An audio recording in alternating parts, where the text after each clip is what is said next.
to order from Temu in South Africa. Hello everyone, welcome back to our channel, and in this video I'm going to show you how you will be able to order from your Temu account in South Africa. All you have to do is just simply open your Temu account, and after that just simply log into your account using your credentials. And once you're logged into your account, in order to make the purchase from South Africa, all you have to do is just select the product and put that particular product into your cart. Since Temu shipped to South Africa, there is no problem you will face regarding the location for the product that you would want to buy. Just simply click on checkout from the right hand side of the screen after selecting the product that you would want to buy, and as soon as you click on it, you have to select your location in which you want your parcel to be delivered. So in the country and region section, just simply click on the drop down menu, and over here just simply scroll down and look for South Africa and select that, and click on switch to South Africa since you are changing your location. But make sure that you are living in this particular location in the South Africa from where you are making the purchase, and after that just fill in all your details along with your residential address. Just make sure that you're filling your South African residential address. Just simply fill in the details, and once you're done selecting the details, just simply select the city or the location,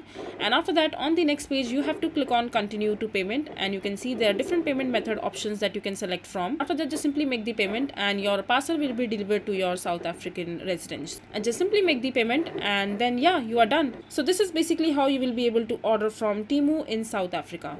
I hope you find this video to be helpful. So that is it for this video. If you find this video to be helpful, make sure to hit that like button and don't forget to subscribe to our channel for more such informative videos, and I'll see you the next time.